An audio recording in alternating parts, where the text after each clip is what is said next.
Welcome to Story Time with Uncle Sage, the painting. It's story time with Uncle Sage. Story time is all the rage. Well, it's story time with Uncle Sage, and every story's true. That's why parental discretion is advised. If you follow this channel, you know that I refer to my dad as the old Marine. He was a lot more than just an old Marine. Many and most people knew him as a retired minister.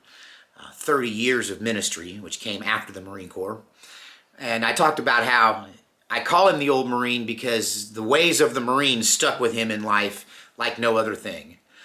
But also there was a softer side of him. He wrote poetry and novels. I read many of them after his death when I discovered his private stash of things that he was too self-conscious to ever try and promote or sell or offer for publication. But he went through a phase in the 80s where he painted. He did oil painting. We had an extra room in the parsonage when we lived in Texas, and he bought an easel and some oil paints, and he started painting. And one of the first things he painted was what would become a famous place, but at the time was just kind of an old dilapidated structure known as Grapevine Mills. It was the old original mill in the city of Grapevine, Texas, where we lived. And this was well before Grapevine Mills Mall became a famous fixture in the Metroplex area of Dallas. But he painted the old original mill, which I'm not sure if that building's still standing, if those structures are still standing along the train tracks in downtown old Grapevine, Texas, or not. So maybe someone in the comment section knows. But then he painted some other paintings, various things. And then he painted a picture that he called The Mountain Man. And it was actually a very good painting. It was very realistic. It was a person with a kind of a round head and almond eyes, but very thin, just ghost thin. And he had a long gray beard that was just here, but it came on down like this, almost like a little wizard's beard that came down.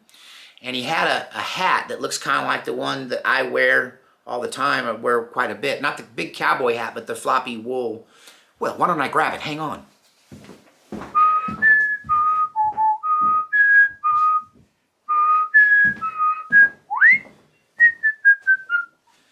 You're probably guessing that the painting is lost, or I would just show you the painting. I have to describe it. But it was the hat the guy was wearing was very much like this one. Kind of a mountain man hat, a Montana hat. And like I said, he round head, almond-shaped eyes. He was wearing a hat like that. He had a long beard like this, and then he had a big black jacket on. But he looked real thin. His hands were thin and bony, and you could see all the muscles in the back of his hand. And he was happily, with a strange smile on his face, stirring a pot on an open fire hanging from a tripod. And he was cooking, and he had a happy look on his face because he was cooking his dinner in this pot on a campfire. And it definitely looked like something from the mid-1800s. But there was something about some of the details in the painting and it made me wonder when I looked at it the first time whether the old Marine just got it wrong. Some of the things seemed too modern. You know, the long-handled metal spoon he was stirring with seemed out of place for the time. Something about the clothing, the hat, for instance. It looked a little more modern. It was of a modern design. But the clothes were worn and somewhat tattered, and the man was weather-worn, and he had wrinkles in his forehead and his face, and he probably was 70, I would guess, but still in good enough shape to sit squatted at a campfire in obviously cold weather, stirring a pot of stew.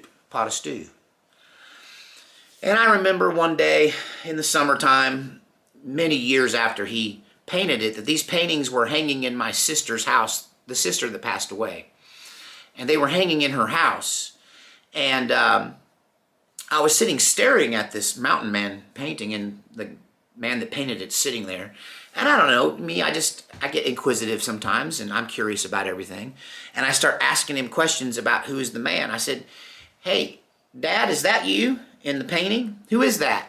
Is that some ancestor? Is that somebody from a movie? Where'd you come up with this character of this mountain man?"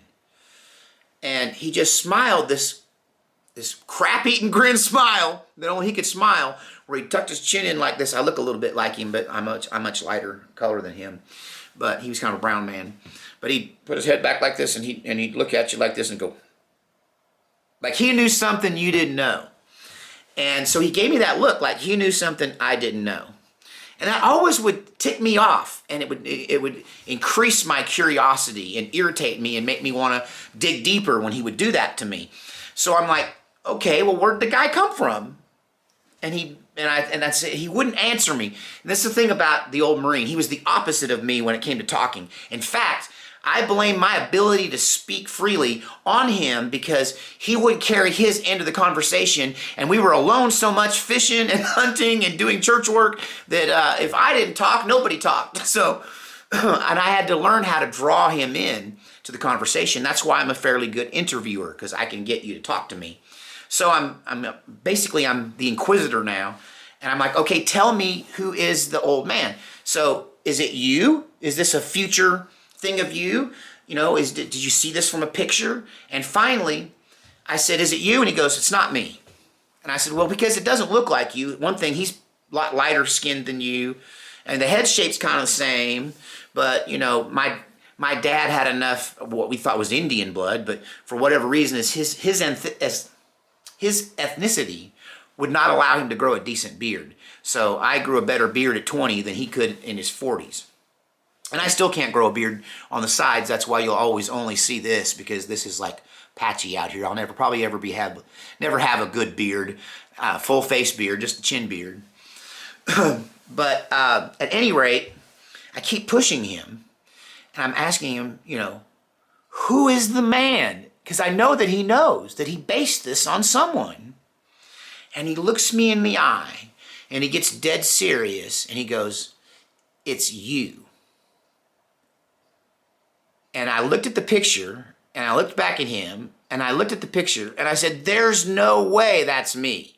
For one thing, right up until recently, I've always been 1 degree or another of fat. Let's just get real. Even in times past when I was quite a bit heavier than I am now, but I still appeared fit. I've always been functional and fit, and I've always, you know, had muscles and whatnot, but I've always just been big around the middle and a big neck and a big, you know, I used to love to eat sugar till it turned me into a diabetic, right? And of course, the old Marine had never seen me thin. Not since I was 6 years old had he ever seen me thin. And I said, well, what makes you think I'll ever be that skinny?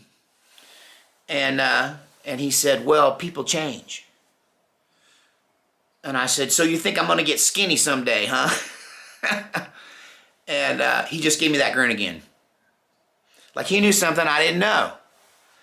And I said, well, what's the situation? I guess I'm in pretty good shape. I'm skinny, and even though I'm old and gray bearded, I can go out there and I guess I'm hunting or fishing. And then he kind of gets serious, and he looks at me and he goes, things will be different then. And I went, what are you trying to say? Are you trying to say that you had a dream of the future and this is what I'm going to look like in the future? What's the situation? And then it dawned on me what he was saying. And I went, so what you're saying is this is some kind of post-apocalyptic future, and I'm some kind of old wise man who's survived, and now I'm sitting by a fire stirring a pot of soup because that's where I live, by this fire. And he goes, sometimes God shows me things. And then he looks at me and he looks at the picture and he goes, that's what you'll look like when you're old. And I just blew it off, because I figure the older you get, the harder it gets to lose weight. And even though at that point in my life I'd lost large amounts of weight and put it back on more than once, several times by then, I don't know that he would have had any way to see into the future and see the recent happenings in my life. Because as you can tell, I went from a 2XL shirt to an XL shirt in the last year. From a 2XL to an L. From a 2XL to a large. I'm wearing size 32 jeans. I was wearing size 42 fat pants with elastic waistbands when I started this a year ago. And because I'm doing this to save my life from diabetes and try my best to stay off of insulin, I likely will keep losing weight with this diet until I reach a very thin size, where my arms are already starting to become bony and muscular, and the back of my hands, and my face is being drawn in.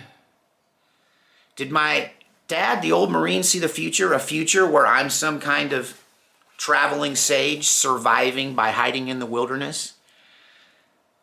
Was it just his imagination where he guessed what I might look like when I'm old? And why didn't he make me a fat Buddha, which is what happens to most old people when they get old? Why did he make me a skinny old sage with a bear coat by a campfire? Well, if there is some kind of dystopian future and we end up running for our lives and living in the wilderness from the zombie apocalypse, at least I'm in the future. I may be skinny and cold, but I got a smile on my face because I'm stirring a pot of soup and I'm about to have dinner. Tell me what you think in the comment section. Was it a bean dream, or did the old Marine see the future? We'll see you next time on Story Time with Uncle Sage. Well, I hope you like my story time. I'm sorry if my songs don't rhyme. Well, I hope you like my story time. You can come on back. Well, y'all just come on back. Will you all just come on back? Story time with Uncle Sage. All right, this is for real, right here. Hello,